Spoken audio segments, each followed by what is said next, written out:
Salam sejahtera buat kita semua. Selamat siang. Di sini kami TGP Angkatan ke-7 dari Simalungun, Kabupaten Simalungun. Kami akan melakukan kegiatan koci. Di sini saya akan perkenalkan. Sebelah kanan saya adalah Ibu Betty sebagai koci, sebagai coach. Sebelah kiri saya adalah Pak Eben sebagai koci dan saya sendiri adalah sebagai pengamat. Baiklah, di sini akan saya terangkan. Sebelum kita melakukan kegiatan koci, ada prinsip-prinsip yang perlu Bapak Ibu ketahui. Yang pertama itu adalah kemitraan.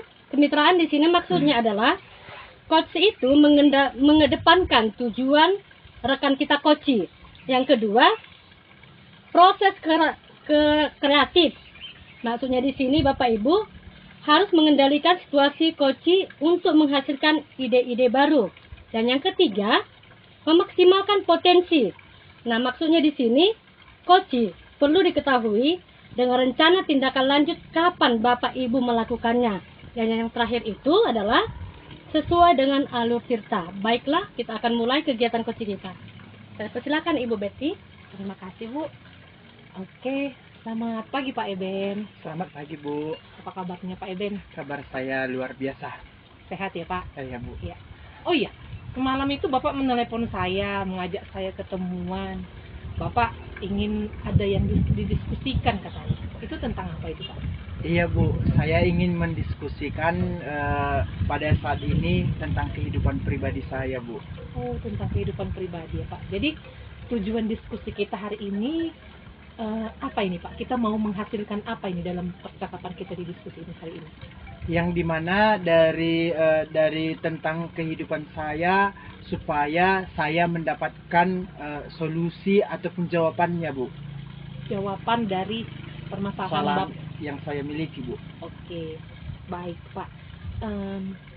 Permasalahan pribadi ini tadi yang bagaimana, Pak? Bisakah Bapak jelaskan?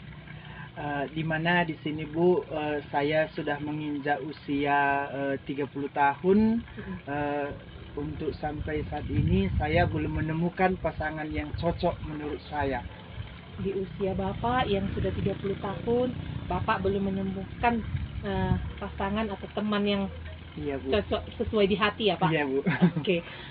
Kemudian atas permasalahan yang Bapak hadapi ini, apa yang sudah Bapak lakukan untuk mengatasinya?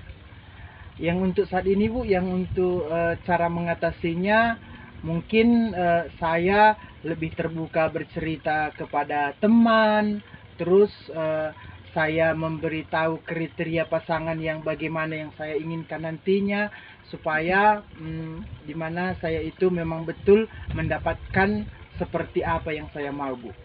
Berarti Bapak harus untuk mengatasi masalah ini agar cepat bertemu dengan teman yang sesuai itu harus lebih bersifat terbuka ya, Pak? Iya, Bu. Kemudian kira-kira pasangan yang Bapak inginkan, teman yang Bapak inginkan itu, yang ideal menurut Bapak itu yang bagaimana? Kalau yang menurut saya dulu kan, Bu, yang pertama itu mungkin saya bisa ceritakan, Bu, adalah yang pertama dulu bisa menerima saya apa adanya. Yang kedua paham atas karakter saya. Dan yang ketiga mengerti dengan keadaan saya. Itulah yang mungkin yang bisa saya ceritakan, Bu. Berarti yang ideal menurut Bapak ini, teman yang Bapak cari-cari ini adalah harus memahami karakter Bapak, menerima Bapak apa adanya. Iya, Bu. Begitu ya, Pak ya. Tadi selain bersifat terbuka kepada teman-teman di sekitar Bapak, apalagi yang Bapak lakukan agar Bapak bisa menemukan orang yang Bapak inginkan seperti yang tadi itu?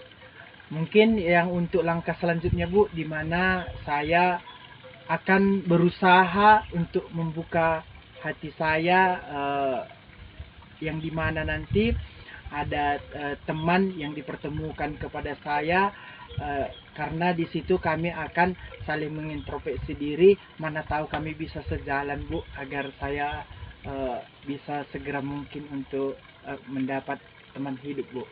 Berarti yang Bapak lakukan itu harus membuka hati ya, Pak? Iya, Bu. Jadi ketika ada dikenalkan orang atau apa, bisa saling mengenal. Iya, Bu. Oke, begitu ya, Pak.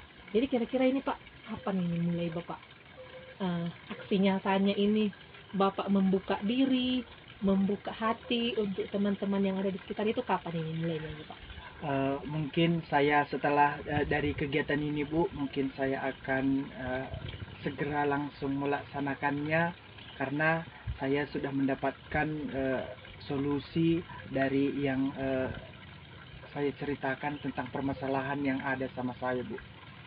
Oke, jadi dari hasil diskusi kita ini Pak, Bapak tadi sudah kita udah diskusi walaupun singkat, apa yang Bapak dapatkan dari hasil percakapan kita? Kesimpulan apa yang bisa Bapak ambil dari percakapan kita barusan ini? Kesimpulan yang saya dapatkan dari hasil percakapan saya ini, di mana saya agar saya menemukan kriteria seperti apa yang sudah saya tentukan, di situ saya harus membuka diri dan lebih cerita terbuka kepada teman dekat saya Bu. Oke, baik Pak. Terima kasih buat waktunya yang singkat ini ya Pak. Semoga harapan saya Bapak segera menemukan pasangan hidup yang ideal, yang sesuai dengan yang Bapak harapkan. Oke, terima kasih banyak juga Bu. Oke, terima kasih Pak. Iya baik. Enggak, langsung lanjut. Subit ya. Iya baiklah. Dari pengamatan yang saya amati, hasil coach yang dilakukan oleh Ibu Betty sebagai coach dan Bapak Eben sebagai coachnya, yang saya lihat di sini sudah melakukan alur tirta, sudah bagus, sudah baik. Dan di sini jelas saya lihat apa tujuan dari kegiatan coach tadi. Identifikasi masalah sudah ada dilontarkan oleh Bapak Eben, rencana aksinya juga sudah ada, dan tanggung jawabnya juga sudah ada. Harapan saya kegiatan coaching ini dapat kita lakukan di sekolah kita masing-masing ya Bapak Ibu. Terima kasih.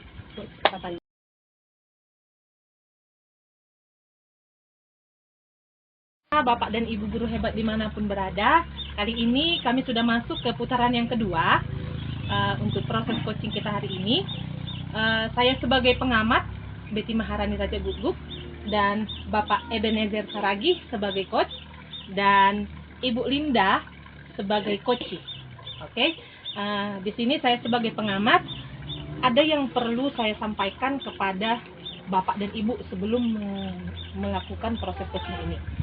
Yang pertama, terutama kepada coaching ya, kita harus mengetahui prinsip coaching. Prinsip coaching itu ada 3. Yang pertama itu kemitraan. Jadi di sini Pak Eben sebagai coach harus mengedepankan tujuan dari coach yaitu Ibu Linda. Yang kedua, proses kreatif. Nah, di sini Pak Eben harus bisa menggali situasi coach yaitu Bu Linda agar Ibu Linda ini bisa menghasilkan ide-ide baru atas masalah yang dihadapi Bu Linda. Yang ketiga, memaksimalkan potensi. Nah, dalam coaching ini Bapak harus tanyakan nanti kepada Ibu Linda bagaimana rencana tindak lanjutnya. Nah, kapan mulai dilakukannya gitu ya. Dan ada sesuatu yang kedua juga di sini kompetensi inti yang harus Bapak kuasai sebelum melakukan coaching. Yang pertama, Bapak sebagai coach itu harus hadir penuh mendengarkan masalah dari Ibu Linda sebagai coach. Yang kedua, Bapak sebagai coach harus bisa mendengar aktif. Nah, jadi fokus kepada coaching. Yang ketiga, ajukan pertanyaan berbobot untuk menggali potensi coach kita, yaitu Ibu Linda. Dan proses coaching kita ini harus sesuai dengan alur tirta ya Pak. Alur tirta itu pertama, Bapak tanyakan dulu tujuan diskusinya. Yang kedua, identifikasi masalah. Yang ketiga, tanyakan rencana aksi. Apa yang harus dilakukan untuk mengatasi masalahnya. Kemudian yang terakhir, tanggung jawab ataupun kesimpulan apa yang didapat dari percakapan kita ini. Begitu ya Pak? Oke. Bisa kan Pak? Oke, kita akan mulai proses coaching kita. Oke, silakan kepada Pak Eben dan Ibu Linda, kami persilakan. Oke. Selamat siang Ibu Linda. Selamat siang Pak Eben. Oke. Apa yang Ibu mau diskusikan sehingga menelepon saya untuk berjumpa di tempat ini Bu? Iya, terima kasih Pak Eben.